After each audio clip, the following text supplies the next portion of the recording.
Labdien! Šī ir diskusija Māksla un ekonomika, kuru organizē portāls arteritorija.com, un diskusija notiek topošās radošas rūpnīcas Velzē telpās, kur vēlāk pa dienu tiks atverta arī mazā mākslas mese. Un šodien diskusija piedalās Ieva Ziemīte, pētniece, Latvijas Kultūras akadēmijas asociēta profesore. Santa Remere, Latvijas Jaunā teātra institūta mākslinieciska vadītāja. Fredis Bikovs, Rīgas investīciju un attīstības aģentūras direktors. Māra Lāce, Latvijas Nacionālā mākslas muzeja direktore. Un Toms Upners, Valmieras kultūras pārvaldes vadītājs. Un mēs, es domāju, runāsim par šo tematu diezgan dažādos ramjos un slaņos, bet es domāju, ka varbūt mēs drusciņi varētu iedot tādu arī zinātnisku rami tai visai diskusijai un šim tematam. Un pirmais jautājums varētu būt, kāds ir aktuāls radošas kultūras pienesums Latvijas ekonomikai, un vai vispār mūsdienu ekonomika var eksistēt, teiksim, pilnīgi bez mūsdienu mākslas kultūras un vienkārši, ka tādā parasta ražošana kaut kādu pakalpojumu vai kaut kādu priekšmetu un tā tālāk un tā tālāk. Jā, un tad vārds Ievai. Jā, paldies. Paldies par šo jautājumu. Šis, manuprāt, ir patstāvīgi aktuāls jautājums, jo mums nemitīgi jāmeklē argumentācija un arī jāveic pētījumi šajā virzienā. Un tas, zināmā mērā, saskan ar daudz diskutēto par kultūras instrumentalizāciju, par mākslas un kultūras instrumentalizāciju. Tāpēc arī, ja mēs gribam pierādīt pienesumu tautsaimniecībā, tad mums vienkārši nākās to darīt. Un es uzreiz jau iezīmēju šo robežu, ka mēs to darām.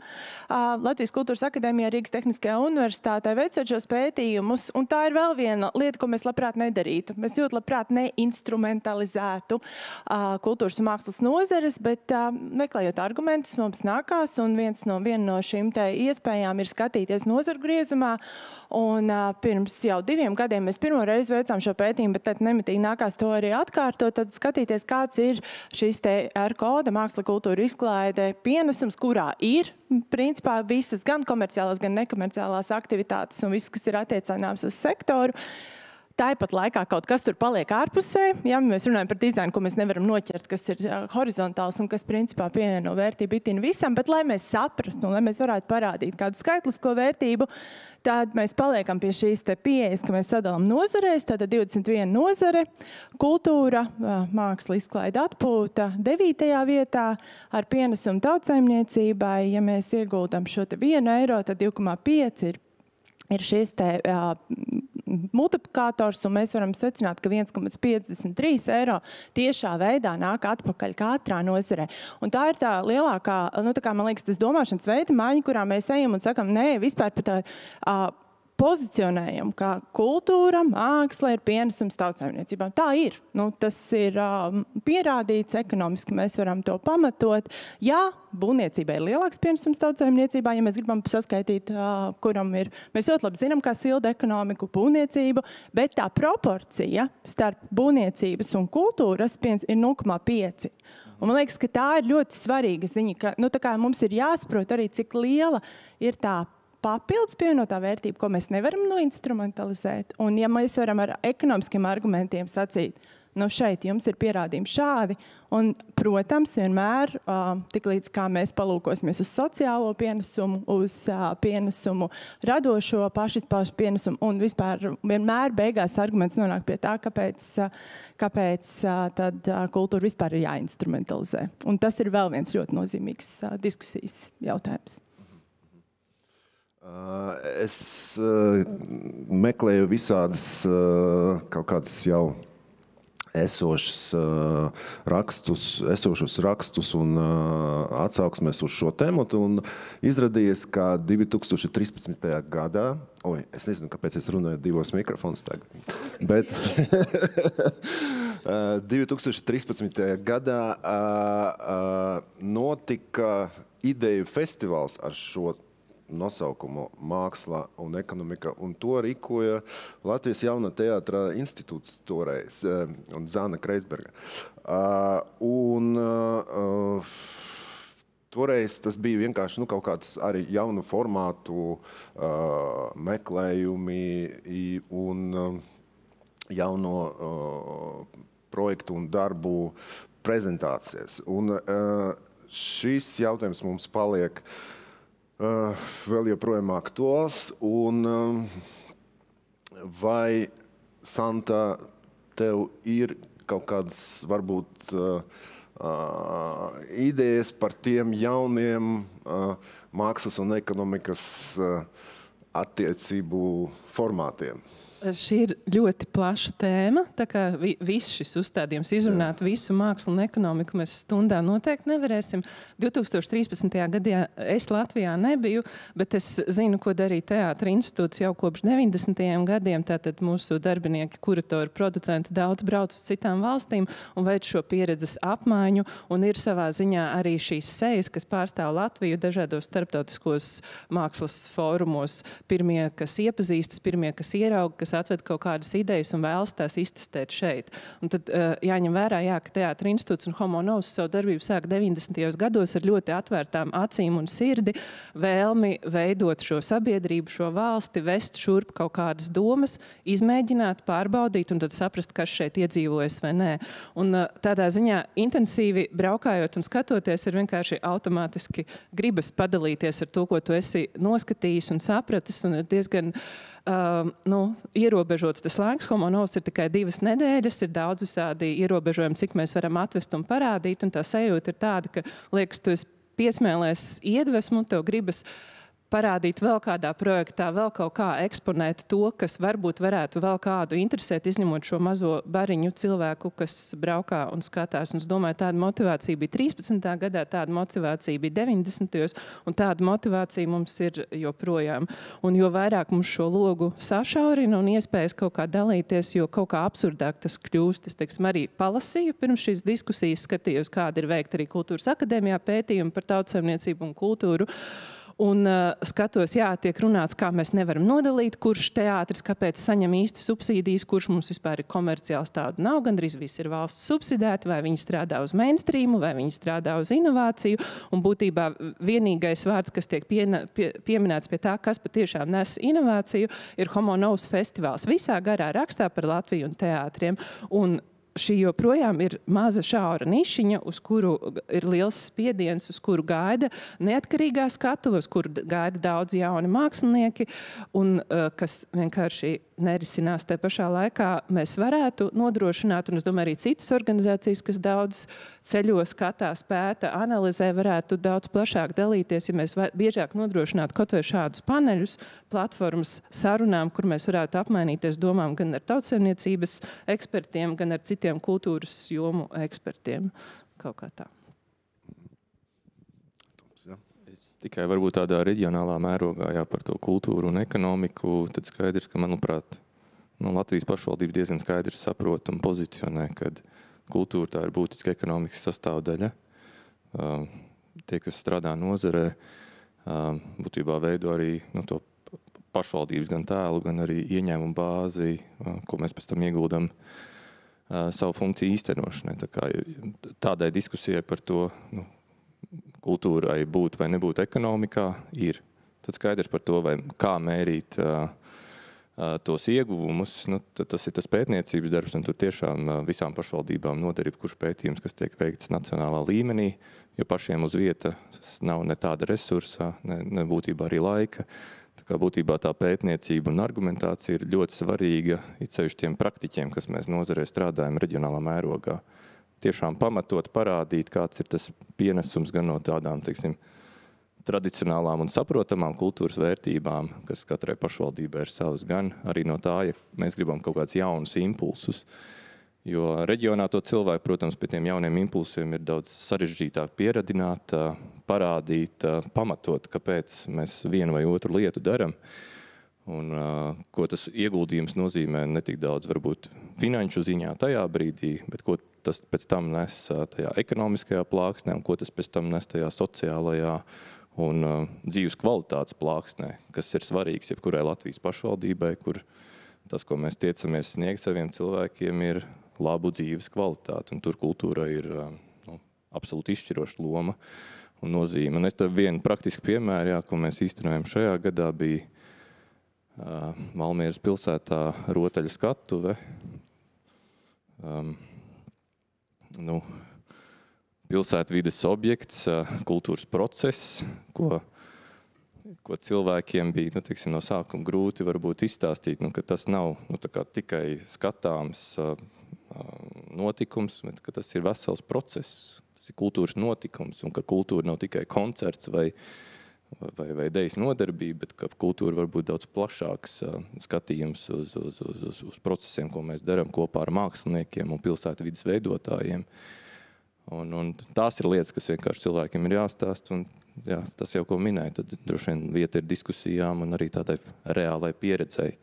Bet jāsaka godīgi, pārliecināt gan politiķus, gan naudas devējus tajā ziņā ir sarežģītāk nekā, ja mēs runājam par tādām klasiskām kultūras tradīcijām, kas visiem jau ir šobrīd saprotams. Vienkārši par rotaļu skatuvi. Es uz viņu biju arī, un es zinu, cik grūti šādu rotaļu skatuvi ir uztaisīt, jo tas ir kaut kas, ko tu projektā nevar paskarot. Kas tas būs, kam tas būs, ar cik lieliem kompromisiem viņi tika veidota, kā mēs varam izpildīt visus tos drošības standartus, jo tur būs iesaistīti bērni, un vai tad tas būs spēļu laukums vai kas. Līdzīgi mēs šogad cēlām arī ar Teātra institūta Citroniņu bērnu iecerētu skulptūru pilsētvides objektu. Jā, pēc tam visi runās, cik tas bija forši no pilsētvides viedokļi un jauni pētījumi, līdzīgi kā par sporta pils dārziem, stāsta, cik brīnišķīga inovācija, ar kādiem sviedriem šie projekti ir izsisti, cik reizes viņi ir atmesti atpakaļ un ar kādiem kompromisiem beigās tas mazais koka laukumiņš tur ir uztaisīts un ka šī domāšana, tur burtiski atspoguļojas tas, ka nav ilgtermiņa vīzijas, mēs atbalstam to, kas izskatīsies ātri un koši, un tādi inovatīvi projekti ir burtiski uz kāda muguras iznesti pa lētāko, riskanti, gandrīz neiespējami, un vismaz 95% šādu ieceru kaut kur ir pazudušas. Šie ir tie rotaļu skatuve, un Citroniņš parādījās šogad, lai parunātu par to, ka arī bērni un jaunieši piedalās kultūrā. Un žvikta ātri novākt, jo mēs ilgi viņus nevaram uzturēt nākamajam etapam, vēl, lai 3 mēnešus viņi pastāstītu, tādu projektu uzrakstīt vienkārši nav iespējams, un mēs pat nezinām, pat kam to sniegt. Starpnozarē tas neinteresē, skulptūra tā nav, teātris tas nav, kas tas ir? Freds, jā. Jā, mums tā strādā? Strādāja? Jā, super. Mēs droši vien arī sākam ar to rēķinot to pienesumu, jo skaidrs, ka uz Rīgas pašvaldību arī nāk daudzas organizācijas, prasot kaut kādu atbalstu pasākumiem. Un man no sākuma ļoti patīk tā pieeja, kad man arī politiķi prasīja, vai tu vari izstrādāt kaut kādu sistēmu, kur mēs skaidri saprotam, mēs tur ieguldam, tur 100 000 un ekonomika atpakaļ pilsēta dabūt ar 200 000. Mums tad ir viegli pieņemt lēmumu, mēs saprotam, ka mēs kā pilsēta nopelnam. Un man, godīgi sakot, kad cilvēkam ir ar finanšu background, tā teikt, arī tā pieeja ļoti sākuma patīk. Mēs tiešām esam to sistēmu izstrādājuši, un mums tagad jebkurš pasākums iet cauri tādi diezgan padziļinātiem aprēķiniem, to, cik daudz cilvēki atbrauks uz Rīgu, cik daudz viņi tērē aviobiļetēm, viesnīcam, restorāniem un tā tālāk. Un tur diezgan precīzi, salīdzinoši precīzi var aprēķināt to ienesumu. Bet tajā pašā laikā, protams, tā sistēma, mēs ātri sapratām, ka viņa tā nestrādā īsti, jo ir tā otra puse, tas skandāls slavenais, tas pats pozitīvus, kur visi vai tiešām viņš atnes atpakaļ tik daudz vai neatnes tik daudz. Bet tad tu paskaties, kādus mēdījos Rīga parāda starptautiski. Nezinu, kāds tur kaut kāds populāri cilvēki ieliek savā Instagramā Rīgu un tur ir miljonus laiku un tā tālāk. Proti, es tādu mēdīju nekad nevarēšu nopirkt, ja man būtu nauda, jo viņš vienkārši nav pārdošana. Ja.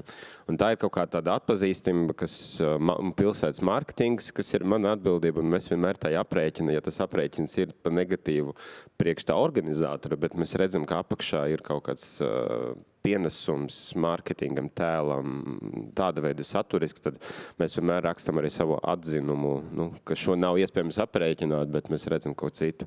Un tā ir tā tieša varbūt ietam, bet ir tā netieša, kas mūsu tā problēma Īstenībā divas problēmas. Viens, ko es ļoti gribu mainīt, to narratīvu, ka mēs runājam par turismu tikai no skaitliska viedokļa, un to mēs dzirdam arī visas gan nozares asociācijas, gan visi tikai rēķina, vai tas ir 1 000 000 vai 1 200 000.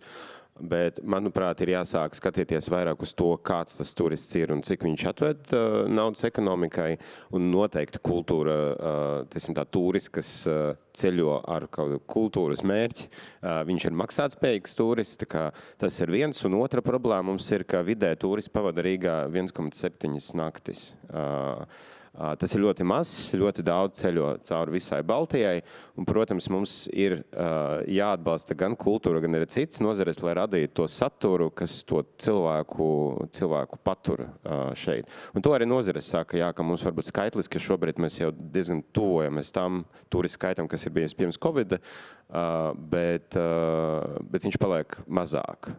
Skaitliski viņš te ir, bet ir tas 1,7 nakts.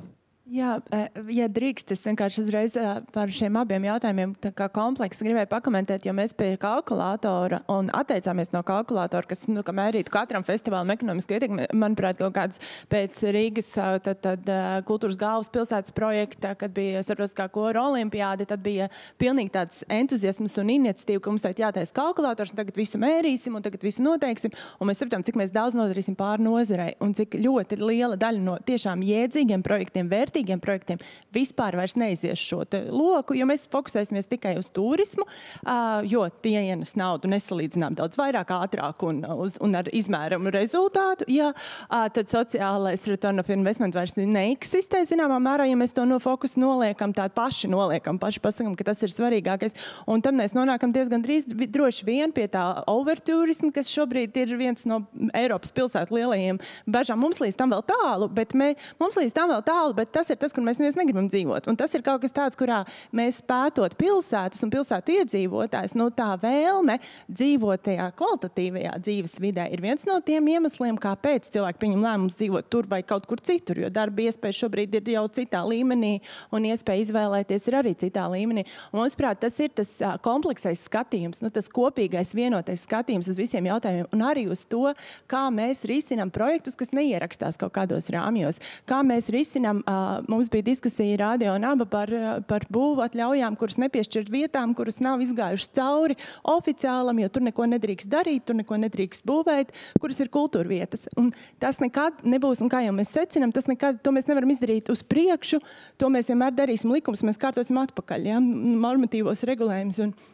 Un šeit tā kopīgā jautājuma risināšana, manuprāt, ir viens no jautājumiem, kas ļoti spilgti iezīmējās mākslinieku un radošo personu atbalsta sistēmu veidošanā Eiropas komisijā, kurā mums bija diskusija dažādu valstu pārstāvjiem, ko tad viņi dara. Ja nesāk sadarboties starp institūcijām, nekad nekas nemainīsies. Tas ir tikai un vienīgi tajā aspektā, ka mēs paņemam vienu problēmu jautājumu. Mums ir šādas mākslas iniciatīvas, kas ir ļoti nozīmīgas, kas ļoti vērtīgas, kas veido pilsētai pienesumu. Turismā, izklaidē, dzīves kvalitātē izvēlās mākslinieki tur dzīvot, kā mēs viņus varam risināt, kā mēs viņus varam darīt. Un kopā ar starp pašvaldību, valsts sektoru, būvinspektoriem atrodam šos risinājumus. Un Spānijā sadarbojas šādā formātā katra jautājuma risināšanā, visāk starp 8 dažādām institūcijām. Mēs sataisam darba grupu un strādājam. Un mēs atrodam risinājumu, kā mēs to varam izdarīt. Man liekas, ka tā ir kaut kāda viena no lietām, ar ko mēs regulāri saskaramies. Es gribu tikai piekrist tam, ka tā sadarbība starp dažādiem departamentiem ir ārkārtīgi svarīga. Tāpēc, protams, kad es runāju no savas organizācijas mērķu perspektīvas, un, protams, es neredzu to otru pusi. Bet mēs arī bijām tie, kas uzstāja kad veidoja to sistēmu, mēs ātri sapratām, ka mums 80% no kaut kādiem pasākumiem vienkārši neies cauri, tāpēc, ka matemātika nestrādā, bet matemātika nav vienīgais aspekts. Un mēs bijām tie, kas pateica, ka nē, mēs gribam, lai izglītības un kultūras departaments ir otrā puse, kas uzliek nosacīt savu vīzu un savu atzinumu tām pasākumam vai neekonomiskā aspektu. Un mēs vienmēr skatāmies uz šo kopā, ne tikai uz cipariem, jo skaidrs, ka cipari vienkārši nestrādās. Es domāju, ka matemātika strādā, bet strādā ilgtermiņā un kaut kādā diezgan sarežģītā sistēma, ka nevar tiešām vienu pasākumu tā kaut kā viņu analizēt, jāskatās kopumā un ilgtermiņā. Jā, es atvainojos. Marā. Paldies. Jā, es atrodos šeit tādā ļoti jaukā, patīkamā, radošā sabiedrībā un pārstāvu to nozari, kas ir viena no, teiksim, tādām tradicionālākajām un reizēm arī ļoti kritizētajām. Un tai laikā, kad tiek teikts, ka muzeja Latvijā ir par daudz, pavisam noteikti, viņi visu laiku rodas no jauna. Un te mēs redzam to, ka tā ir pirmkārt nepieciešamība cilvēkiem, savu pārliecība, un savā veidā, es gribētu teikt, kultūras procesos iesaistīto cilvēku nerēķināšanās, savu veidu nerēķināšanās ar konkrēto arī tomēr situāciju. Jo nevienmēr jebkatra lieta ir jāinstitucionalizē, un nevienmēr katrai šai lietai ir jāsaņem valsts finansējums.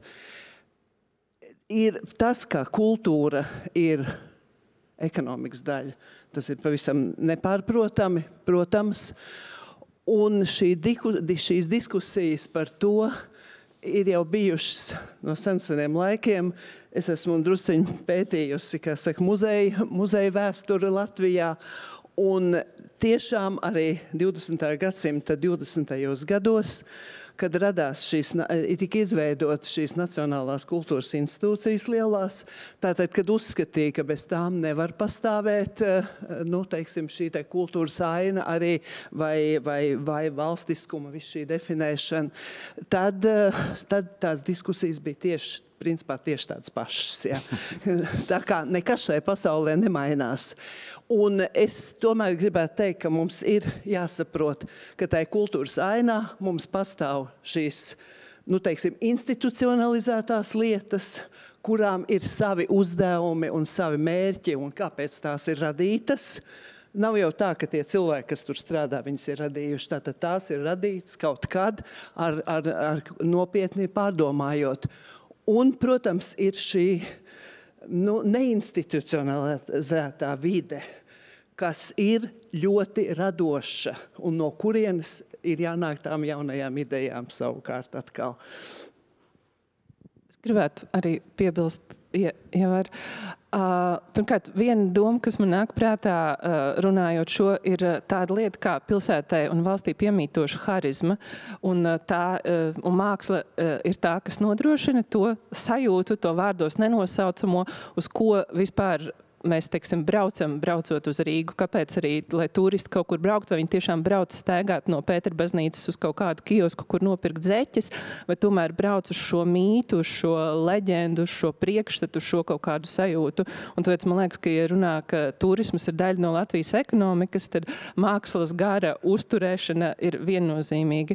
Otra lieta, tad, kad Latvijas valsts veidojās, bija viena veida institūcijas, kas bija nepieciešams, kas arī kaut kādā veidā šo Latvijas identitāti veidoja, apkopoja to garu un kultūras garu, bet tagad atkal, teiksim, ka mēs esam iestājušies Eiropas Savienībā un tā bija ļoti liela vēlme iestāties, tad man šķiet, ka liela daļa motivācijas ir arī kaut kā vairot šīs eiropeiskās vērtības un stiprināt to piederību, un pat ja tur ir kaut kāda skepse un katru šo lietu ir vērts izkritizēt un izvērtēt, tomēr demokrātiskas vērtības un māksla un ar to saistītas organizācijas arī ir kaut kas ir stiprināms, jo tāpat mēs saņemam Eiropas investīcijas un mēs esam ieinteresēti veidot šo starpkultūru sakarus, tāpēc starptautiskas organizācijas un viņu atbalsts ir visnotaļ nepieciešams un tāpat arī spēja komunicēt to, ko mēs šeit glabājam, kā to latvisko garu.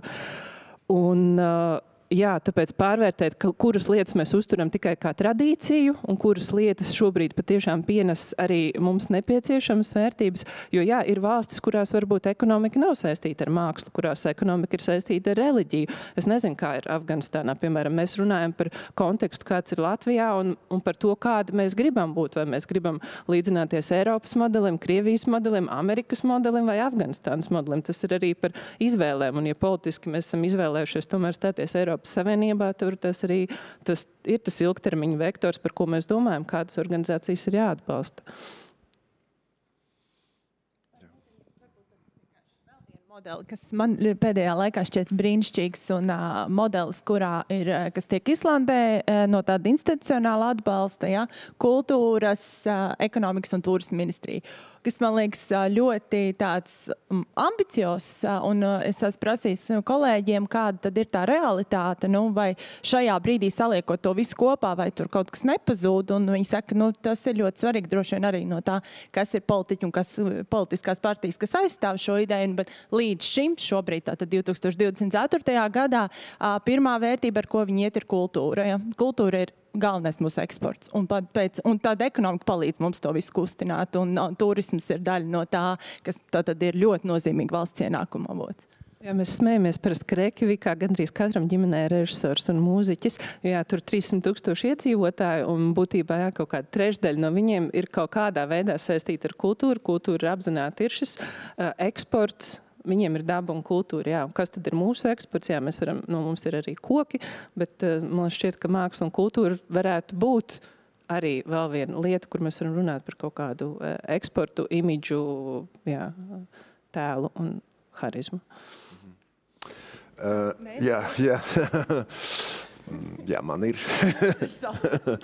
Jā, es vienkārši domāju, ja tika pieminētāmi arī Amerikas modelis, un tur tiešām valsts atbalsts ir samēr neliels, tur ļoti aktīvs privāts, visādas institūcijas, atbalsts no biznesa puses, un varbūt Māra varētu nokomentēt, vai tāds modelis kaut kāda mēra ir iespējams, varbūt nepilnīgi, bet vairāk sabalansēta veida, kā ne tikai valsts atbalsts, bet biznesa atbalsts piedalās aktīvi mākslas uzturēšanā.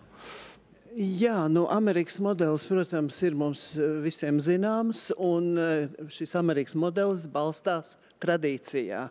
Tas balstās tradīcijā, kad bija šis priekšstats sabiedrībai, viņiem pašiem vajadzēja atbalstīt un finansēt un veidot to, kas viņiem bija vajadzīgs. Ja viņi uzskatīja, ka tā kopiena, teiksim, pilsētas vai reģiona vai kas mērogā uzskatīja, ka viņiem ir vajadzīga izstāžu zāle, tad viņi arī to veidoja. Un šī attieksme, protams, ir ļoti vilinoša, teiksim, tāda šajā pozīcija, un tā ir ļoti vilinoša mūsu politiķiem. Jo viņiem liekas, ka tā tas varētu arī funkcionēt un varētu arī darboties pie mums. Ir tikai lieta tāda, ka viņi paši neiesaistās šajā procesā, jo mums nav nevienu brīdi, mēs neredzam, ka sabiedrība būtu gatava, teiksim, parakstīties uz šādu modeli. Un vēl, protams, ir viena lieta, ka ir nepieciešams lielāks sabiedrības, teiksim, kopums. Jo nav jau viņiem jau arī nemaz neiet tik vienkārši. Un Amerikā tieši tāpat arī šīs lielās kultūras institūcijas, mēs jau zinām, kā viņas, teiksim, cīnās pēc tā arī šī finansējuma. Bet, jā, Latvijā es neredzu iespēju, ka tas tā varētu pastāvēt, un Eiropā jau vispār tas modelis tomēr ir kā dibinātājs, un dibinātājs ir vai valsts, vai pašvaldība arī ļoti bieži.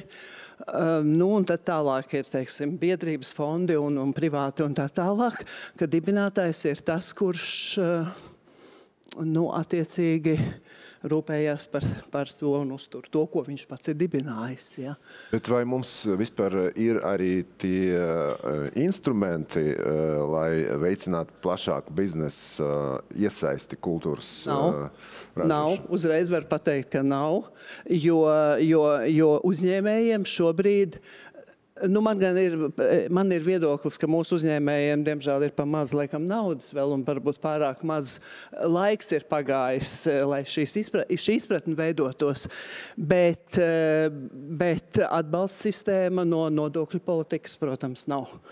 Un mēs paši, Mākslas muzejs, mēs sadarbojamies, teiksim, arī ar Amerikas atsevišķiem atsevišķiem ziedotājiem, izveidojot arī atbalsta fondu Amerikā, teiksim, Mākslas muzeja atbalsta fondu.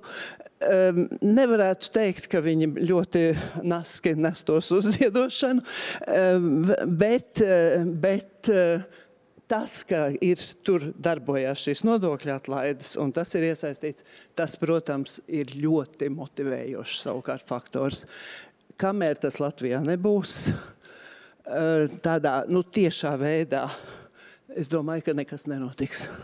Varbūt Toms varētu drusciņi padalīties, kā tur Valmiera notiek šādas lietas, vai privātais bizness kaut kā tādā pašvaldību līmenī man gribētos teikt, ka tā atbalsts kultūrai no privātā sektora faktiski ir, vienīgais instrumentārijs ir personīgi kontakti, vai arī, ja tu ej pa durvīm iekšā un tev met ārā, tu kā pa logu, ja pa logu tev izmet ārā, tu kā pa skursteni, tāda neatlaidīga, savas idejas vai attiecīgi mākslas procesa pārdošana, marketēšana un personīga saruna ar konkrētu uzņēmēju. Tas ir vienīgais veids faktiski, kā tiešām līdz uzņēmējiem tikt un līdz viņa atbalstam. Sagaidīt, ka uzņēmējs pats nāks labprātīgi un ziedos, mēs vai neesam tik tālu izauguši, vai arī, protams, arī visi mēs cīnāmies Latvijā, un tie peļņas rādītāji, kuram tam uzņēmējam ir. Un no nodokļu politikas viedokļa, protams, ka, ja tu peļņu vari reinvestēt savā attīstībā vai savā uzņēmumā vai saviem darbiniekiem dot, tad jebkurš uzņēmējs uzreiz redzēs to tiešo labumu tādā veidā strādāt. Tā kā nodokļu politikas ziņā noteikti būtu vērts pārskatīt to iespēju, kad uzņēmējiem būtu kaut kāds labums no tā, ja viņš iegulda mākslas procesos vairāk vai mazāk. Reģionā, mums ir projekti, kur mēs ar uzņēmējiem varam runāt, varam sagaidīt viņu atbalstu, bet visvieglākā forma tajā brīdī ir kaut kāds nevis tiešais finansējums un naudas ziedojums vai devums, bet drīzāk kaut kādas materiālās vērtības, kaut kādi barteri principi. Tas, teiksim, tāds daļējs kaut kādu procesu finansēšana.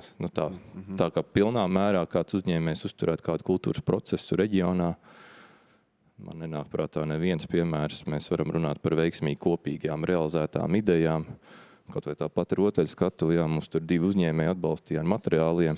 Stikls šķiedra bija viens, un otrs bija Latvijas finieris, nemaldos. Tā kā tādi procesi notiek, bet tas ir, atkal caur sviedriem un caur lielu pārliecināšanu. Bet tas ir tāpēc, ka nepietiek to instrumentu, nepietiek valsts kaut kādā izstrādāta modeli.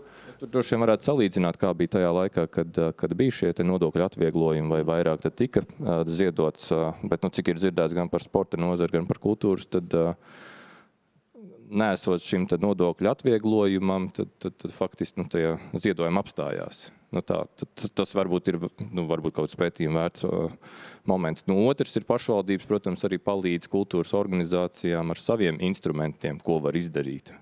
Tas ir tāds pašvaldības atbalsts, bet tie arī nav daudz. Tā kā, kaut kādi nodokļu atvieglojumi nekustamā īpašuma ziņā, bet kaut kāds tiešais līdzfinansējums, bet tas ir tad jau tajā brīdī, tas ir publiskais finansējums, nevairs privātais. Jā.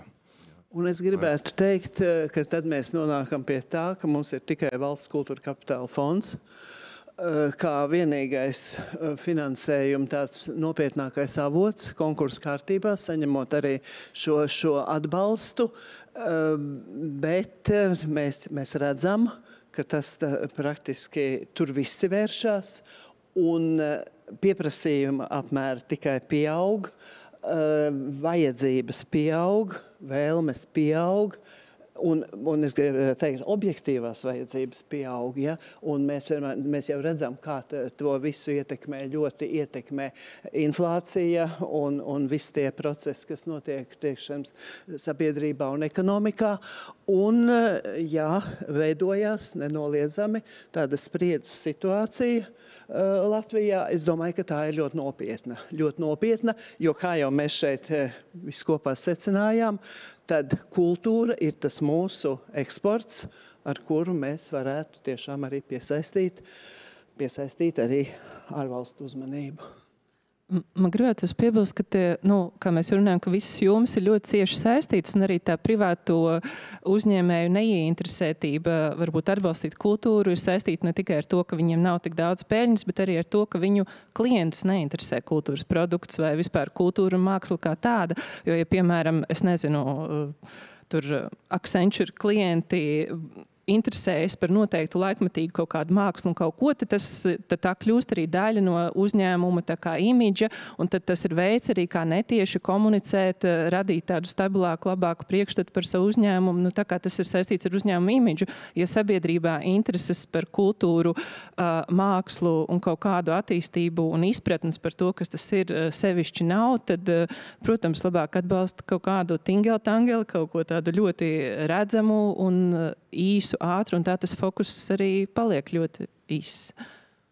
Jā, man liekas, ka viss atbildes šeit ir pareizi. Mums tiešām ir mazāk kapitāls, tā ir taisnība, bet man liekas arī ļoti interesants tas aspekts par iesaisti. Es domāju, ka pat ja tā nauda ir zemāka iesaiste, zemāka izpratne, un te, ne ar mērķi kritizēt, bet tādu ļoti personīgu stāstu izstāstīšu, ka mēs tieši ar draugiem runājam, ka mums pēdējā laikā arvien vairāk un vairāk patīk iesaistīties mākslas pasaulē un braukt kaut kur un skatīties, bet mēs esam absolūti ne mākslas cilvēki ar tādu ļoti citādu backgroundu, un tas vienkārši ir kaut kāda vecuma, tad atnāca tāds pieprasījums iekšējais. Bet tad man tā viena draudzene, kas aizbrauca ar draugiem uz Varšavu, pētīt galerijas, un viņi bija tik laimīgi un tik priecīgi. Viņi teica, ka mans priekšstats par mākslas tādu nozari bijis, ka tā nozara ir ārkārtīgi aroganta, un ja tu neesi pietiekoši gudrs un eksperts tajā jomā, tad tu neesi tā kā welcome tajā nozarē. Un viņai paveic, viņa satika draugus un cilvēki, kas bija ļoti iekļaujoši un neuzvedas aroganti, bet, proti, tas, ko es gribu pateikt, ka man liekas, tas ir primāri arī pašas nozares darbs, kā nozara var iesaistīt cilvēkus, kas šobrīd nav iesaistīti māksla. Un tas ir tas, par ko jūs runājat, ka pēc tam jau viņi ir klienti, pēc tam jau viņi ir uzņēmuma vadītāji un tā tālāk. Un tas pats Accenture klients, ja viņš būs vienkārši lielāks pūls ar cilvēkiem, kas patērē mākslu, tad arī lielas korporācijas sāks par to aizdomāties. Bet par ko man arī prieks, ir vairākas kompānijas starptautiskas, kas šobrīd, es nezinu, vai tā ir tendence, bet vismaz es to esmu pamanījis, viņi savas biroja kolekcijas, es zinu, viena banka, viņi pirmo reizi pārtrauc pirkt darbus ārzemēs. Viņi bija uzstādījums tikai no vietējiem māksliniekiem, kas, man liekas, ir ļoti forši. Un tad viņam sekoja arī pavisam nesen vēl viena kompānija, kas iegulda diezgan, priekš Latvijas mērogā, es domāju, lielus līdzekļus vietējos darbos. Un tā ir forša tendence, man liekas. Bet tas arī sākās, principā, ar tā uzņēmuma līderi, kurš to uzstādījumu pateica, pierādīja arī savam mātes kompānijai, saviem vadītājiem kaut kur citur, kāpēc tieši tādu pieeju ir jāpiekopa. Jā, pieminot Varšavu, tur ir tāds pasākums kā Gallery Weekend katru gadu, kur 40 apmēram tur galerijas uztaisa tādu kopīgu programmu, kad viņiem atklāšana viena diena, un kad tu vari vienkārši no vienas galerijas tur iet uz otru. Un tas ir pasākums, kas tiek atbalstīts. Un man liekas, ka tiešām arī pietrūkst tādu mehanizmu, lai iesaistītu cilvēkus kultūras pieņemšana. Ja? Un principā mums eksistē Riga, ja mēs runājam par vizuālu mākslu, tāds pasākums kā Riga Last Thursdays, kad katru mēnesi arī galerijas tur strādāja līdz, neatceros, man liekas, līdz 8 līdz 9 vakarā, aicināja cilvēkus, kuri varbūt sava darba laika nevar aiziet uz galeriju, un diezgan liels apjoms cilvēku tiešām apmeklēja tos galerijas, bet tas Riga Last Thursdays nedabūja atbalstu no Kultūra Kapitāla, cik es saprotu, tā ir neliela institūcija, un šāds pasākums mums vairs neeksistē. Ja? Un man liekas, ka ļoti svarīgi varbūt kaut kā saprast tiem cilvēkiem, kuri atbalsta kultūru, vai Kultūra Kapitāla vai Kultūras ministri, ka tiešām ļoti jādomā par tiem iekļaušanās mehanizmiem, ja, ka tas ir nenormāli svarīgi, lai mēs varētu vispār kā nozare izdzīvot. Komunikācija ir jārunā, jā, jo, teiksim, es nezinu, tais pašās Baltijās naktīs vai muzeja naktīs laužās iekšā vienkārši bari, mums stāvēja 1000 pie cirka paskatīties Dāņu eksperimentālu mākslinieci. Tāpēc, ka tas bija nokomunicēts un cilvēks saprot, ka tas uz viņiem attiecās. Tāpat jūs teicāt, es esmu nemākslas cilvēks. Kurš ir nemākslas cilvēks? Kāpēc mēs šādi leiblojam sevi? Nu, tā kā nosaucam. Mums Teātra institūtā bija projekts Demārta, kur mēs runājam ar reģionu cilvēkiem. Tā kā, vai tu vari būt vienkārši cilvēks no tautas, bez iepriekšējas izglītības mākslā, kultūrā, bez iepriekšējas tādas profesionālas darbības un kļūt par mākslas pasūtītāju? Tas mums ir tāds eksperimentāls projekts, kā ir, kad tu esi kāzu dizainera vai bankas darbiniece, bet tu arī gribi savai kopienai pasūtīt laikmatīgu mākslas darbu. Kāda ir tava izpratne par to, kāds viņš izskatīsies, kāda ir komunikācija ar mākslinieku, un tur pamazām veidojas tas tiltiņš, ka cilvēks tā kā arī saprot, uz ko aiziet tā nauda, kāpēc tas maksā tik, un kāpēc tas mākslas darbs izskatās tā, vai viņu pasūta tur kaut kāds akadēmiķis Rīgā atved mums Kuldīgā un nostāda, tāpēc, ka viņam liekas, ka mums tādu vajag, vai arī mēs paši tomēr apzināmies, kas mēs kā kopiena esam, kur mēs gribam iet, un varam kaut kā arī piedalīties šīs mākslas procesu veidošanās, kaut kāda komunikācija starp to skatītāju un mākslas veidotāju. Man liekas, ka viņa ir sistemātiski jāveido ar dažādiem rīkiem. Pavisam maza lieta, kas manā pieredzē arī pavisam personiskais stāsts, un es pēc tam rādīju savam kolēģiem mākslas zinātniecam un kuratoriem tekstu par izstādi, laikmatīgās mākslas izstādi, kurā es tiešām nesapratu vārdus. Un es tiešām nesaprotu, jo man likās, ka es nedrīkstu nesaprast ar savu izglītību. Man ir jāsaprot. Un es staigāju apkārt pēc tam un prasīju un lūdzu. Viņi saka, bet, Ieva, tas ir teksts par mākslu. Un, kā apmēram, ne jau visiem tas ir jāsaprot. Un man liekas, ka tajā brīdī, man liekas, tas ir jautājums, kur man kādreiz jāpaceļ kaut kur. Man liekas, ka ir, jāuztver. Un, tā, pēc tam ir dziļās diskusijas, un arī atceros sarunu ar Amantu Ziemeli, ka māksliniekam ir ārkārtīgi svarīgas dziļās diskusijas, kur kāds viņu tiešām saprot un kur tā saruna var iet tajā dziļajā līmenī, bet tā, lai es ietu pilsētā, apskatītos izstādi un, tā kā no apraksta es nesaprotu stāstu, man liekas, ka tas ir tāds jau satraukums, kurā mēs paši sev nodaram pāri. Es ļoti jauka šī piebilde. Jāsaka jau kā ir, neparvelti jau, teiksim, muzejos un konkrēti arī pie mums sāk parādīties teksti vieglajā valodā, par ko tagad ir tik daudz šķēpa arī tiek lausti. Ja. Tā tas ir. Katrā gadījumā akcents uz programmām, skaidrojošām nodarbībām šobrīd ir ļoti liels visur tur, kur nodarbojas ar teiksim, mākslas izstādīšanu un mākslas un komunikāciju par mākslu. Tā kā institūcija iesaiste ir ļoti liela šobrīd šajā procesā. Ir jautājums, tomēr arī, es gribēju teikt, arī pretējā puse ir jāgrib arī tomēr. Ir jābūt šeit, un šai sadarbībai nenoliedzami, kā mēs šeit runājām, tā ir visos līmeņos ļoti vajadzīga. Jā, par tiem aprakstiem. Man pat pilnīgi liekas, ka es zinu, kas tie ir par aprakstiem, jo mēs, pieņemsim, arī ar Satori redaktoru Henriku arī esam kopā lasījuši tekstus, mēģinot saprast, kas tur ir rakstīts. Un liekas, mums ir gan izglītība mākslā, gan arī tā kā tekstus saprotam, strādājam ar tekstu un joprojām nevaram kādreiz izburties cauri kādu kuratora aprakstam. Un tam mēs esam rīkojuši arī darbnīcas, rakstīšanas darbnīcas māksliniekiem, mēģinot saprast, kā nodot šo pašu vēstījumu, lai saprot ne tikai otrs speciālists, kas strādā precīzi tajā pašā nišā. Un ir jābūt arī šādai komunikācijai, bet tāpēc, man liekas, ir forši gan kā Oslo teātrī, gan esmu arī Nacionālajā pamanījusi, ka ir reizēm divu veidu tā kā apraksti. Ir īsāks un garāks tam, kas grib iedziļināties akadēmiski, un tam, kurš varbūt ir atbraucis tiešām turismā, pat ja arī ir ar mākslas izglītību, bet tu esi atbraucis ar bērniem, ieskrējis Oslo muzejā, tu gribi saprast, kas te ir, to nav laiks tā kā veltīt tam visu dienu, un tas nav nekas slikts, tas nav kaut kas tev padara par nemākslas cilvēku. Tomēr gribētu teikt, ka nav nemākslas cilvēku, jo mākslā var atrast piesaistes punktus jebkurš.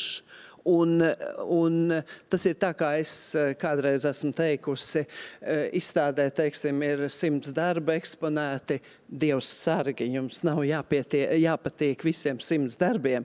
Ja jūs šai izstādē atradīsiet 1 vai 2 darbus, kas jums sagādās prieku, tas ir milzīgi daudz jau tad, jā, tā kā. Es arī vēl atcerējos tādu personīgu situāciju. Avotu apkaimē mums bija kaut kādas diskusijas, un viens vienkārši cilvēks, kas tur dzīvo, pateica, bet mums ir teātris. Un mēs pasam, jūs esat kādreiz kaut ko bijuši, jums kaut kas patīk, nē, man tas neinteresē, bet mums ir teātris. Tā kā tā ir arī kaut kāda statusa lieta vai kaut kāds priekšstats, ka pat ja tu pats neesi tā tiešām mērķa auditorija, tam joprojām, un tas ir neatkarīgās mākslas teātris vai kaut kā, bet arī muzejs apziņa, ka mums ir savs muzejs, tas tomēr kaut kur izplatās daudzos viļņos, arī pat, ja tu neesi tiešais apmeklētājs. Jā, bet runājot par to kultūras turismu, es domāju, ka ir svarīgi arī varbūt domāt par mākslu kā tiešām tādu eksporta produktu, ja? Kā cilvēks, kas atbrauks uz Rīgu un paliek 1,7 dienas, viņam vienkārši nav priekšstāta, ja? Kas šeit notiek. Un varbūt tieši tas mākslas eksports varētu radīt to kaut kādu priekšnojautu, kas šeit būs, ja? Kāpēc jābrauc uz Rīgu vai uz Valmieru. Un šeit arī, man liekas, darīts diezgan maz.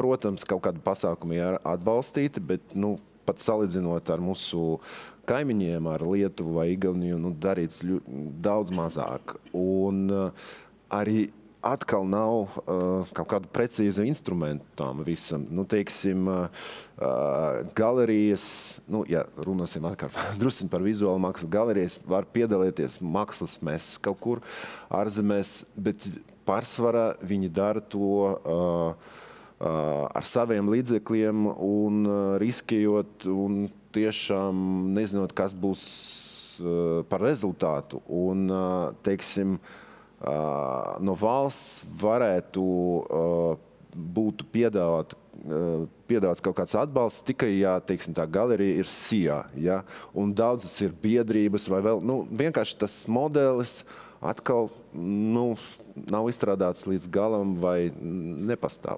Jā, tas ir tiesa. Šis modelis nav praktiski, nevis nedarbojas, bet nav.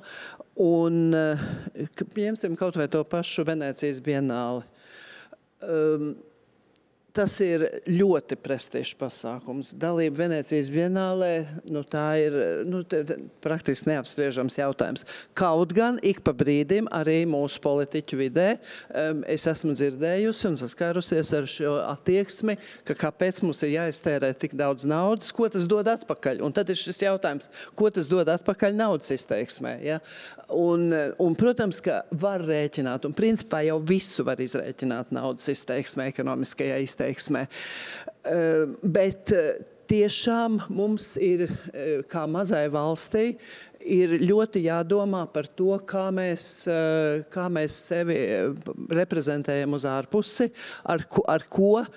Un, protams, es varu teikt, ka mums, teiksim, kā mākslas muzejam, mums tas ir druskus varbūt savādāk, jo mēs saskaramies, ka mēs šobrīd ļoti daudz, es pat gribētu teikt, ļoti daudz deponējam mākslas darbus uz ārzemēm, dažādām izstādēm, jo ir pieprasījums, ir tiešām pieprasījums tādām lielām kopizstādēm, bet tās ir muzeja tādā sadarbībā, un tas darbs norit. Ir sliktāk, pavisam noteikti, ir ar šīm te dalībām lielajās starptautiskajās mesēs, mākslas tādos gada tirgos varbūt arī un tā tālāk. Jā, un te būtu vajadzīgs šis valsts atbalsts un valsts izstrādāt kaut kāda, teiksim, atbalstīšanas programma, kā tas tiktu darīts. Jo savādāk mēs šobrīd visi brīnamies, kā tas ir iespējams, ka Lietuvai bija tātad šīs Lietuvas sezonas Francijā, Parīzē, bet arī Francijā, arī plašāk. Ja. Tātad, kā tas iespējams pār par 200 pasākumiem, ko principā tātad tā ir Lietuvas izvēle, un arī Lietuva ļoti daudz ko arī no tā, protams, pat finansē. Jā, man ļoti gribas pie šī piebilst, jo tiešām šobrīd pašiem gribas braukt uz Viļņu, jo tur viss notiek. Tur ir atjaunoti muzeji forši, tur ir forši pasākumi, tur kafēnīcās nevar dabūt galdiņus, jo pilsētas dzīve ir aktīva. Un tas ir noticis tieši tāpēc, ka jā, viņiem ir pastāvējuši šīs mākslas organizācijas, kas mērķtiecīgi domā, viņiem ir 3 dejas informācijas centri, kas rūpējas par laikmatīgo deju, viņiem ir sadarbība ar Franciju, ar Japānu, viņiem ir stabila fotogrāfijas skola. Mums nebūs pat fotogrāfijas mēneša, kas varētu būt arī Latvijas Nokia fotogrāfija vienkārši noslaucīta.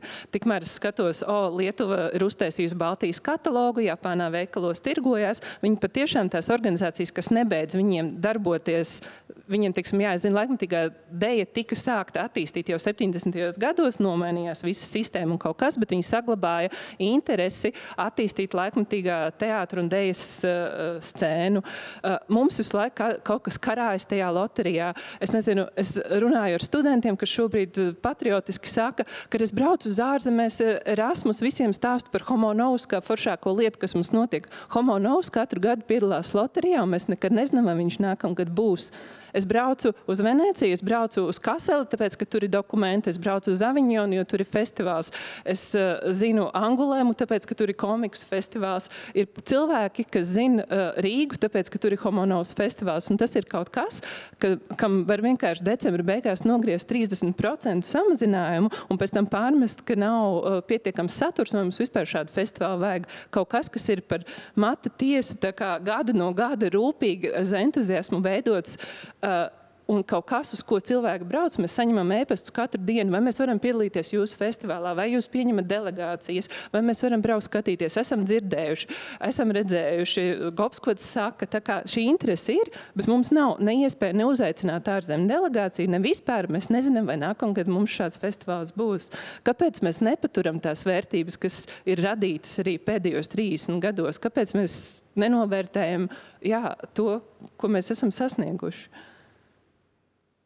Varbūt Freidis var drusciņi dokumentēt, vai pastāv tās modelis, kurus, kāda mēs gribam izskatīties, kāda mēs gribam būt, nu, teiksim, ja runājot par Rīgu, kas ir tas modelis, tas tēls, kuru mēs gribam piedāvāt pasaulē, nu, kultūra ziņa. Es sakšu arī ar to komunikāciju, mārketingu, ko jūs minējat sākumā, un tad arī ar pasākumiem. Nu, viena laba lieta ir tāda, ka mēs, cik jau divus gadus atpakaļ esam ieviesuši turismu nodevu, kas pateicoties kurai mums, nu, vismaz manai organizācijai, es nezinu, kā tur bija 5-10 gadus atpakaļ, kāda bija budžeta, bet nu, šobrīd mums ir lielākais mārketinga budžets, kāds man kādreiz ir bijis, lai vispār reklamētu Rīgu, un tas ir pateicoties turismu nodevai, jo šis bija tāds saudzinoši viegla spēle, budžeta pārunas, jo tā ir jauna nauda. Tā kā tev nebija tu nauda, nu viena jāatņem. Un lielākoties tā nauda tiek investēta tieši mārketinga, tur viņš varbūt nav tik specifisks, kā ar kultūru vai nezinu, restorāni vai vienalga kas. Viņš drīzāk tāds imidža kampaņas par to, ka vispār jābrauc uz Rīgu, un tad jau cilvēks sāk meklēt, ko kurš meklē. Kāds meklē makslūku, kāds meklē restorānu, kāds meklē naktsklubu. Mums, starp citu, vienu reizi arī bija kampaņa tāda par Rīgas tādu diversificētu piedāvājumu, kur es atceros, bija viens video, kur meitene staigā pa muzeju, un tad pēkšņi attapas naktsklubā, un tad jā, kaut vai nebija pie jums filmēts. Tā kā tas ir ļoti labi, un mēs esam pieliekam klāt vēl citas valstis. Vienmēr tā kampaņa ir bijusi Baltija, Skandināvija, Vācija, Lielbritānija. Šobrīd mēs ejam arī uz Poliju. Mums liekas arī ļoti interesants tirgus, kurš arī, teiksim tā, ģeopolitiski atrodas līdzīga mums situācija, un viņam ir vieglāk iestāstīt, ka šeit visdroši šeit tā kā var braukt. Tā ir tā laba lieta. Un otra puse, nu, tās naudas, kas iet, tas ir atsevišķa programma, kas ir tā kā pasākumiem, dažādiem pasākumiem, nu, tā, kurš kā savu pasākumu noprezentē un pārliecina. Un, godīgi sakot, šis ir interesants jautājums, man nav atbildes uz viņu, vai to var kaut kā sistematizēt, organizēt tā, ka mēs visi kopā vienojamies par kaut kādiem konkrētiem pasākumiem, kas ir tā kā neapspriežami. Vairāk, man grūti atbildēt, jo tas, ko es varu novērot iekšā, ka tā politiska ietekme viņa vienmēr tur ir. Ja?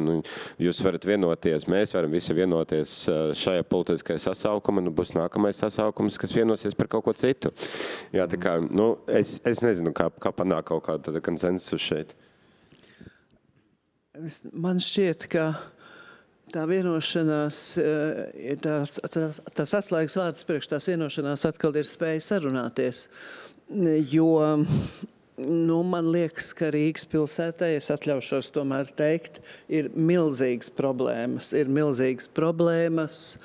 Tādā programmas izveidē un gal galā kaut kādas vīzijas redzēšanā, uz ko iet. Un te jau ir uzreiz tad jāsaprot, kas ir tas, ko mēs gribam par sevi, par savu pilsētu, par šo vietu pateikt tam turistam, ko mēs gribam šeit ievilināt. Un lai viņš neguļ 1,7 nakts, bet lai viņš guļ vismaz 2 nakts pie mums. Tas, ka ārvalstu turists apmeklē mūsu viss, teiksim, centrā esošās aktivitātes, to mēs zinām, jo vasaras turisma sezonā mums runā visās, man liekas, dažādās valodās un vismazāk runā latviešu valodā muzejā. Bet tai pilsētai ir jāsāk dzīvot. Tur jau ir tā lieta. Tā pilsētai ir jādzīvo, lai tam cilvēkam gribētos uzturēties tai pilsētā un veidotos tā aktīvā dzīve. Jo citādāk pilsēta, diemžēl, mums tāda nav. Godīgi es gribēju uzprasīt, tas mākslas vai kultūras eksports, tas ir faktiski kaut kas eksportējams prom vai sagaidām atpakaļ rezultātu, tā kā vai kaut ko vedam iekšā. Tas ir gan, protams, tas process, jā, ko mēs panākam, ka kaut vai izveidojoties sadarbības, mums pēc tam ir arī tas kultūras pienesums iespējams no ārpus, kas ienāk un top kaut kas jauns un atkal nebijis un teiksim, kaut kādā attīstības virzienā.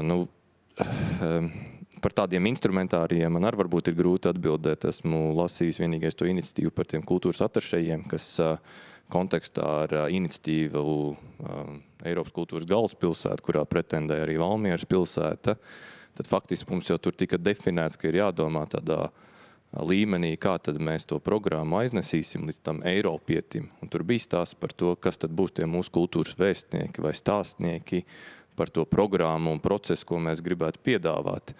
Pieļauju domu, ka tas šobrīd Liepājai ir izaicinājums, no vienas puses arī uzdevums to ieviest kaut kādā mērā, un es saprotu, ka arī vismaz mākslinieku vidē Latvijā un arī līdz kultūras ministrijai ir aiznests tas stāsts par tiem atašejiem, ka tāds ir viens instrumentārijs, par kuru ir vērts diskutēt un domāt. Es teikšu tā, nebūšu eksperts tajā viedoklī, bet kaut kur, ja to salīdzina ar pilsētu sadraudzībām, kas ir katrai reģionālai pilsētai, tur vairāk vai mazāk, bet mums, piemēram, ir ļoti spēcīga sadraudzība jau vēsturiski ar Vāciju, ar Gīterslo apriņķi.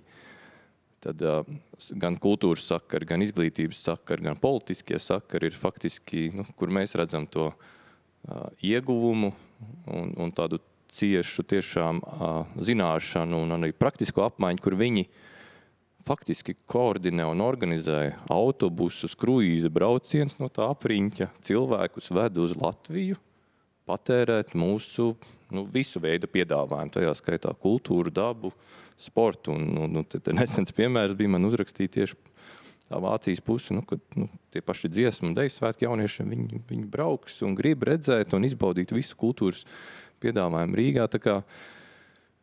Tā kā es redzu jēgu, iespējams, ka tiešām mēs runājam par tiem kultūras vēstniekiem, un mums ir ļoti plaša diaspora un cilvēki, kas dzīvo ārvalstīs. Un tie liela daļa ir arī sabiedrībā zināmi cilvēki, vai jau mākslinieki, kas rezidē kādās no kultūras vai mākslas institūcijām ārzemēs. Tā kā es šeit redzētu vismaz to instrumentu kā attīstāmu, un droši vien arī netik finanšu ietilpīgs tas varētu būt. Man gribas tomēr beigās kaut ko arī pozitīvu pateikt. Man liekas, tas piedāvājums skaidrs, ka viņš ir uzlabojums, un es pilnīgi piekrītu kaut kādai strateģiskai vīzijai, kas iztrukst. Tas pilnīgi noteikti, bet mums patīk pašiem salīdzināt sevi Baltijas līmeni vienmēr, un Viļņa, mēs īpaši vairāk pēdējā laikā ar Viļņu sevi salīdzinām, un šeit izskanēja Viļņa. Bet tas piedāvājums, kas mums ir, viņš droši vien diezgan konkurentspējīgs Baltijas līmenī, vismaz pēc turistu datiem to pilnīgi noteikti var redzēt. Viļņa bija pieminēta, bet tajā pašā laikā Viļņa piesaista aptuveni pa 3–5% mazāk turistu nekā Rīga. Mēs, lietuvieši pie mums atbrauc 2 reizes vairāk, nekā mēs atbraucam uz Viļņu. Ja? Tā kā mums dažreiz liekas, ka vienmēr tur ir kaut kas labāks, bet dati, vismaz turismu dati liecina par kaut ko pretēju, ka cilvēki labprāt vairāk braukt uz Rīgu un visotrādi. Es gribētu papildināt šo un iepriekšējo sižetu par šiem kultūras atašējiem. Tā ir, teiksim, ārlietu ministrijas kompetence, un tur varētu būt, protams, arī kultūras ministrijas iesaiste, bet es ļoti labi atceros situācijas laikus atpakaļ, kad bija šie kultūras atašēji. Ne visur, bet bija tās nozīmīgās vietas, valstis, kur tas bija nepieciešams. Mēs šobrīd līdzekļu samazināšanas rezultātā šobrīd tādu vairāk nav. Tie ir ļoti vajadzīgi, ļoti vajadzīgi. Un mēs jau redzam, kā Latvijā kaut vai arī darbojās Francijas institūts, kā Latvijā darbojās Gētas institūts. Jā, varbūt arī tur teiksim, aktivitātes ir mazāk nekā, 10–15 gadus atpakaļ, bet tās ir. Tās ir, un tur ir tas skaidri fokusēts tātad mērķis tieši savā veidā pievērst uzmanību tiešām šīm kultūras norisēm, kas notiek šeit. Tā kā par to noteikti ir jādomā. Jā, jo šobrīd, principā, mums, teiksim, arī kā teātra institūtam ir sajūta, ka mēs pildam arī šo starptautisko vēstnieku funkciju patiesībā kultūrā. Mēs vienkārši saņemamies meičuki, vedam Baltijas skati uz Zviedriju, bāžam viņu Somijā, rādam. Mēs katru dienu sarakstamies ar vēstniecībām šeit uz vietas un tām, kas ir citur, tāpēc, ka nav šo kultūras atašēju. Es nezinu, es braucu uz Japānu pārstāvēt Austrumu Eiropu. Es kļūstu kaut kādā veidā par to seju un mēģinu runāt visu vārdā, kas es esmu. Apmaksāts NVO darbinieks. Kāpēc mums nav tiešām kaut kādi bišķiņi ilgtspējīgāki resursi šīs lomas pildīšanai, nevis vēl piekabināt jau kaut kādu mazie biroja darbinātājiem vēl arī šo starptautisko lomu tādā mērā? Man varbūt komentārs, bet mazliet no tādas privātā sektora puses par tādu mazu uzņēmumu pieredzi, ka tie kultūras turisti, viņi šeit Rīgā ir, kā rāda dati liecina, un vasarā mēs saņemam, Stikla dizaina studija atrodas Pērnavas ielā, tātad Grīziņkalnā, kas nav Rīgas centrs. Un mums ir tātad šis piedāvājums TripAdvisorā, ko var Rīgā darīt, un mēs saņemam ļoti daudz pieprasījumus uz piedzīvot stikla mākslas nodarbību. Un tas ir kaut kas tāds, kas mūs tiešām pārsteidza gadus atpakaļ. Tā kā sanāca tieši vēl Covid, viss tas tā sakritība, bet tas ir ļoti tāds instruments, kas ir no privātā sektora, ko mēs varam izmantot, ko mēs tiešām to turistam varam piedāvāt, jo man liekas tā daudzveidība un tā iespēja kaut ko piedzīvot un izglītība, izklaide, māksla, tās robežu jaukšana, un ka tu vari kaut kur būt klātesoši kādos procesos un viesoties mākslinieku studijā, tas viss tomēr dod iespēju vēl kaut ko piedāvāt. No tāda plaša loka iespējai tiem kultūras turistiem vēl to savu. Visinteresantākais piemērs bija no cilvēka, kurš nokāpa no kruīzes kuģa. Iekāpa taksī, atbrauc uz Grīziņkalnu, uztaisīja stikla šķīvi un aizbrauc tālāk. Tas ir labi. Bet, vairāk tādu būtu. Jā, es varbūt gribētu vēl Tomam pajautāt. Mēs runājam par tādu turistu, kas brauc no ārzemēm, bet mums arī ir iekšējais turisms. Un kā reģionālajie mākslas pasākumi veicina to iekšējo turismu? Vai tas ir vispār reāls process? Kā tas notiek pēc Valmieras pieredzes? Tas ir ikdienas process, ja tā var teikt. Ja no tāda sezonalitātes principa, tad, protams, reģioniem grūtāks ir šis brīdis, kad ir ziema. tad mazāk ir varbūt tādi publiski lieli redzami notikumi, bet tā, ja kopumā skatāmies, tad, protams, kad reģiona un Latvijas mērogā tā kustība, ka viens pie otra brauc baudīt vienu vai otru piedāvājumu vai pasākumu notikumu, tas ir viens no tādiem arī akcentiem, uz ko katra pilsēta vai novads strādā. Sevi mēģinot pozicionēt ar tām bagātībām, tradīcijām, vienu vai otru notikumu.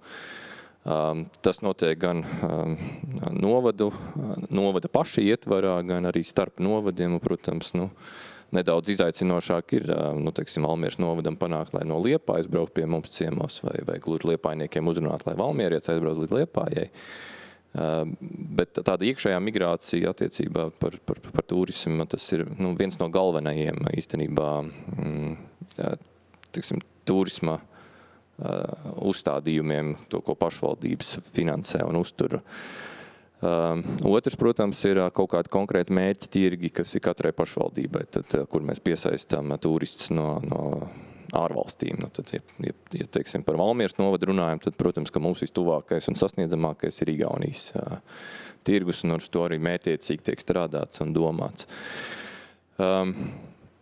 Līdz ar to arī no tāda piedāvājuma viedokļa, protams, kad kultūras komponenti tur ir visur klātesoši, nevarētu mēs teikt, ka mēs arī mēģinām pārdot Valmieras novadu tikai ar kaut kādiem konkrētiem kultūras produktiem vai piedāvājumiem. Mēs arī, protams, marketējam kopumā tās bagātības, lai tas turists, ja brauc, lai viņš paliek vairāk par to viens komats, kad gribās, lai viņš paliek vairāk un ilgāk. Un, protams, ka tas ir salīdzinoši izaicinoši. Ja no tāda pasākuma viedokļa runājam un tādām mākslas citādākām formām, tad multimediju festivāls mums ir 2 gadus norisinājies, kas ir tāds ziemas perioda pasākums, kur tad mēs tiešām arī jūtam, ka tas ir ne tik daudz mūsu pašu novada cilvēkiem interesants projekts un piedāvājums, cik reģionam un iespējams arī Latvijas līmenī kopumā.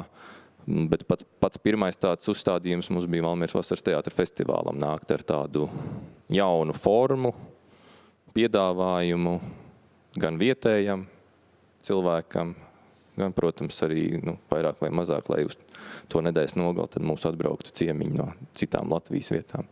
Un es domāju, ka visas pilsētas un novadi mēģina šādā veidā strādāt, sevi pozicionējot un, ja tā var teikt, pārdodot ne tikai ar to, ko mēs darām kultūrā, bet jau atpūta, izklaide, spā iespējas, kas kurā vietā ir iespējams, daba,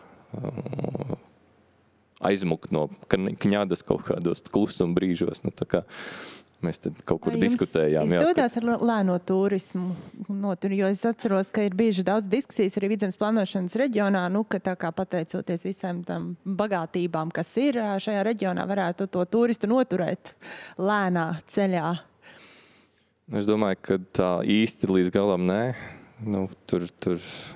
Teiksim tā, ir iespējas lielas Latvijā kopumā, un, protams, kad Rīga kā metropola ir arī mūsu pašu ciemiņiem uzreiz interesanti. Viņi jau brauc pie mums ciemos, bet viņi jau ierēķina, ka vismaz 2 vai 3 dienas viņi vēlās pavadīt arī un izbaudīt Rīgas piedāvājumu. Tā kā sanāk tā, ja uz tādu ārvalstnieku mēs strādājam, tad faktiski ieguvēji ir visi tajā brīdī. Ja atbrauc līdz mums, tad brauc tālāk, iespējams, līdz Cēsīm, Sigultai, Rīga. Un mēģina tajā brīdī tas ārzemnieks noķert visu, ko mēs spējam piedāvāt. Savukārt Latvijas cilvēki jau, ja spēj sakombinēt tādu tiešām nedēļas nogales piedāvājumu pilnesenīgi, tad tas varētu būt uz tas maksimums, uz ko mēs šobrīd pretendējam. Statistiski gan, protams, tas ir tas, laikam tās nakšņošanas naktis ir tas 1 komats kaut kas, kas ir tā realitāte, jā. Es gribēju arī piebilst par Valmieru. Tiem, kas mēs atbraucam uz Valmieras festivālu, tad arī tāds mums ir priekšstats par Valmieru. Tas, kas tajā brīdī tur ir noticis, man citu atmiņu par Valmieru nav kā tikai par to, ka tur cilvēki saprot, kas ir foršs teātris, tur ir šīs interaktīvās kaut kādas bērnus iekļaujošās nodarbības, un tur ir šitās foršās instalācijas, un tas ir kopīgi veidots, un tas tiešām rada fantastisku imidžu, un tā kā nenovērtē to, ko festivāls pienes kaut kādai vietas harizmai, ir tiešām ļoti īsredzīgi par to nedomāt. domāt un par to nedomāt arī turisma ziņā. Un ir diezgan grūti dabūt īsumā hoteli, lai aizbrauktu kaut vai no Rīgas un palikt uz visām 3 dienām Valmierā. Viss jau ir aizņemts, bet to taču varētu tajā brīdī varbūt kaut kā paplašināt. Tāpat tur bija iespēja šogad braukt uz Sēdu un vēl kaut ko, tas arī reģionā mazliet ietiekties, tad tu tur redz arī to dabu un tā. Un man liekas, ka tik un tā tas cilvēku bars nav tik liels, lai savā starpā nevarētu arī aprunāt, kā viņu bišķiņu paplašināt un sniegt vēl lielāku to pieredzi. Jā, tie ir tādi blakus izaicinājumi, protams, salīdzinoši. Esam tik lieli, cik esam, un, protams, tas ir atkal atkarīgs jau no biznesa sektora. Vai viņi saredz iespēju to attīstīt un veidot no jauna. Vasaras sezonā mēs jūtam, ka ir pa īsu ar kaut kādiem resursiem un iespējām tam turistam būt pie mums pilnesenīgi. Ziemā atkal jau paliek tā kā bišķiņi izaicinošāk tam uzņēmējam. Jā. Es gribētu varbūt citu lietu pateikt vēl. Man šķiet, ka ir mums valstiskā līmenī būtu politiķiem un visām vadībām un tiem, kas dara un plāno, būtu tomēr ļoti jādomā par to, kā šo piesaisti projektiem, piesaisti kaut kādām šīm te problēmām veicinātu arī tādā valstiskā nozīmē. Kāpēc mums tik ļoti slikti, var teikt, attīstās, jeb neattīstās PPP modeļi, šī te virzība? Kāpēc tas nenotiek? Kāpēc tas netiek veicināts tomēr? Kāpēc tai pašā Lietuvā tas tiek veicināts? Lietuvā, ka Paņevežos var atklāt, kā viņi paši sauc laikmatīgās mākslas muzejs. Ja? Bet tas ir veidojies kā šis PPP modelis, ja? Kur ir arī privātā iesaiste, kur ir pašvaldības iesaiste un arī valsts kaut kāds atbalsts viņiem ir veidojies, ir radies. Un uzreiz Paņeveži, kas parasti bija tāda, var teikt, rusku tirgus apmeklējuma vieta, vai kas tagad ir kļuvusi par vietu, uz kurieni brauc jau ar konkrētu mērķi tas pats Latvijas iedzīvotājs. Ja? Un tas ir neizprotami. Es tiešām domāju, tas ir runāts gadiem, runāts gadu desmitiem, un tik un tā mūsu politiķi nav spējīgi šais lietās ieklausīties. Gribu piebilst, ka arī pēdējos gados, kopš, diemžēl, ir visādas smagas ģeopolitiskās situācijas apkārt un Ukrainā ir karš, kaut kā no Eiropas puses ir parādījusies lielāka interese par Austrumu Eiropu. Un tā kā vismaz teātru jomā mēs to jūtam, uz mums vērš skatienu, kā jūs ar to reaģējat. Mēs esam attapušies, ka mēs rietumos nesapratām, neieklausījāmies. Un šis ir tas brīdis, ka tā kā cilvēkiem ir lielāka motivācija skatīties, ko te ir Homo Novs piedāvās, ko jūs te tagad runājat, par ko deg jūsu jaunie mākslinieki, ko jūs rādat, bet mēs neesam šo nišu pietiekami atbalstījuši, lai mums pēkšņi būtu arī ko parādīt, jo mēs visu laiku esam bijuši spēju tikai atvest kaut ko parādīt, bet tos savējos atbalstīt pietiekami vēl nē, viņi kā gribētu. Tā kā interese šur braukt ir, skatīties, tāpēc skatīties arī mūsu muzeju piedāvājumu visu kaut ko, bet mums pēkšņi izrādās, ka nav nemaz tik daudz ko piedāvāt un parādīt. Vismaz mēs neesam orientējušies uz to, ka pie mums brauks un skatīsies. Laikam mums jau varbūt laiks nopaļoties, bet es domāju, jā, varbūt beigas mēs varam pateikt, ka problēmas ir, bet ir arī iespējami modeli. Un to, ko mēs šodien pateicam, man liekas, ka tur ir kaut kādi varianti, versijas, kā mēs varam iet uz priekšu un kaut ko darīt, lai tiešām māksla un kultūra būtu veiksmīga ekonomikas daļa, veiksmīgs ekonomikas dalībnieks. Un paldies visiem diskusijas dalībniekiem. Šodien diskusija būs skatāmā Art-Territory Facebook platformā, un es domāju, ka cilvēkiem būs iespēja arī pēc šodienas noklausīties, paskatīties un varbūt padomāt šajā virzienā. Un, ja mēs atrodamies topošas, radošas rūpnīcas Veldzē telpās, kur gribu vēlreiz akcentēt šodien vēlāk pa dienu tiks atverta arī mazā mākslas mese. Var atnākt un atbalstīt mūsdienu latviešu māksliniekus pat tieši. Labi. Paldies! Paldies visiem!